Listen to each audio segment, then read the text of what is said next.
What are some things a guy can do when he's feeling defensive? We cover one solution in this video, as well as things to know about a few other types of guys. Also, find out what situation caused Matt to say, "Can you just care?" We'll see you in there. Because she's going to be able to see, like, you're not all bad, or I would go, and that's something the guy needs to understand. When you start feeling defensive, remember, she's not saying I'm horrible. She doesn't think I'm horrible because she's not leaving, Anyway, Matt, you mentioned something. You said the most important thing you can tell your kid is, you can always call me. I will show up.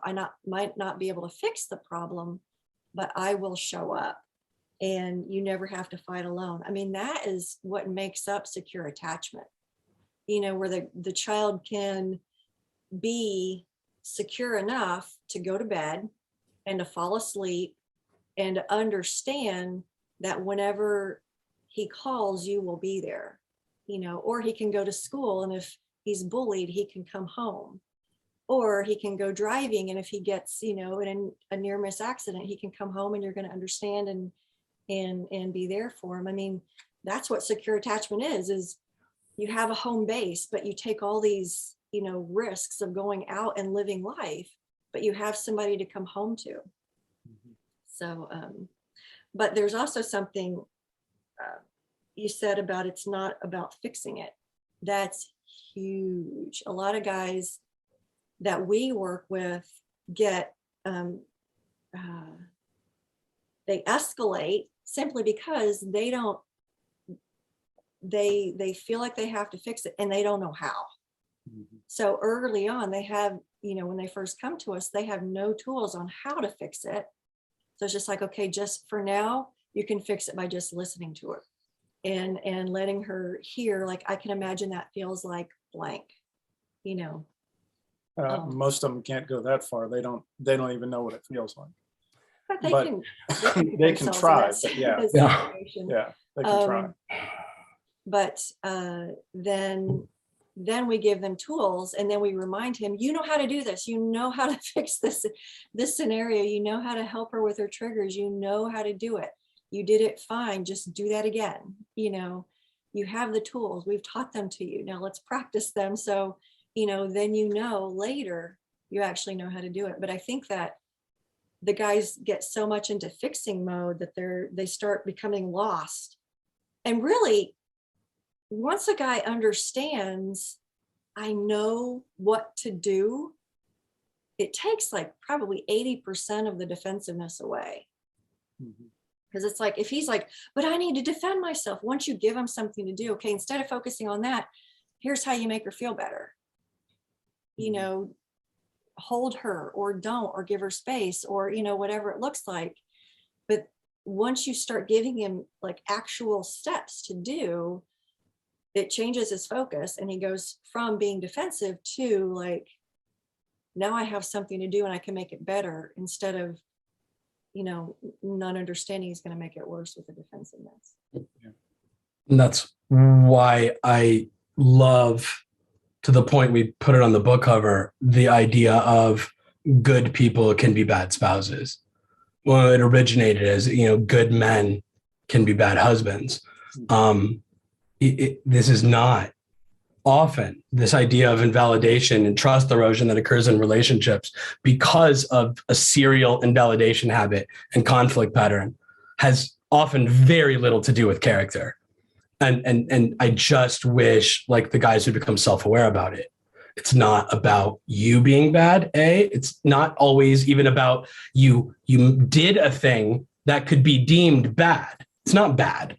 It was non-optimum for your specific partner and resulted in pain for her or him. Can you show up effectively instead of debating whether there's a monster there or not, or instead of debating whether you did or didn't do something that was harmful or not?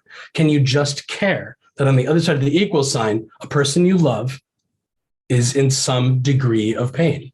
And if you can learn how to validate that, and you can learn how to understand it, even when it doesn't seem obvious to you why it's painful. I just think trust grows, and I think you become better equipped to, I think there's another part of this. When we don't invalidate and we seek to understand why something that seems so benign to us could cause so much harm to someone else, and we connect the dots, we learn it the way we learn things in school, the way we learn new skills.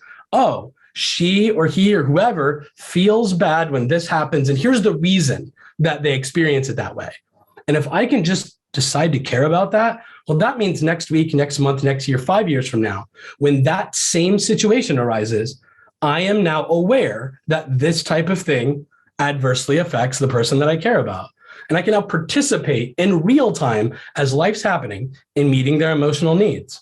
Therefore, am deemed more trustworthy. Because good people, even if they try to meet someone's emotional needs, if they don't, cannot feel trustworthy. You know, he means well, he loves me, but he just doesn't get it. He doesn't get why this thing harms me. So he's a threat to continue harming me or to fail to show up for me when I'm harmed.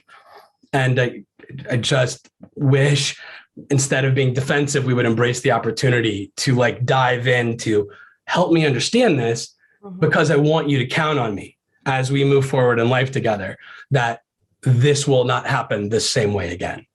Either I won't do the thing because I'm now aware it hurts you, or I'll show up for you because I understand that this type of event in your life results in pain or fear or sadness or something negative, something bad. Pain, to me, Lori, is the best word for it, because it's easy for me to be compassionate, to empathize with the notion of pain. Yeah. And I think if people can think of their partners hurting, I don't know, it helps me. It helps me show up more effectively rather than get all defensive about, because I don't want someone to be harmed, even if I didn't do something on purpose. Yeah. I think it brings out the protector in guys. I love how you brought up learning, because that's one of the notes I had. I put teachable because many guys don't know, that's not how relationships work. We have had some clients come through that, they just don't understand. A lot of people would leave you. Most people would leave you if you do this to anybody. In fact, they can reflect on a similar situation in their own lives where they have left the relationship because somebody did that to them, but they don't understand. It's like, no, that's universal. That wasn't just you. She feels that way. Your children feel that way. I would feel that way if I were in a relationship with you, so a lot of guys, it's like, that's not how relationships work. And if you continue down that road, you're not going to be the most popular guy in your relationships, in your in your sphere of influence. People might be talking about you behind your back in ways that you don't like. So are you willing to learn a different way? Are you willing to learn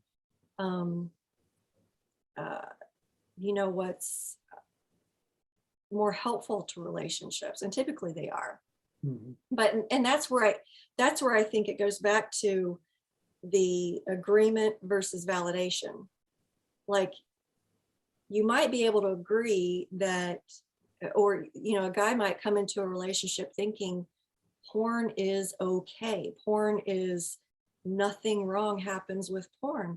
Well, in small doses, maybe not, but anything in huge doses can start changing brain chemistry and that sort of thing, and can affect the way you show up in relationships. So is he willing to learn some things that maybe later he will be agreeing with her that, yeah, I can see it now. I can see that it made me a complete monster or a jerk or impatient or entitled or, having problems with delayed gratification. So I think that's a piece of it that I always say, well, just remain open to the possibility that there might be some things you don't know, that you might later be agreeing with her on. Thanks for joining us. What if the guy doesn't want to change? That's what we will be discussing on the next video. So we'll see you then. Bye.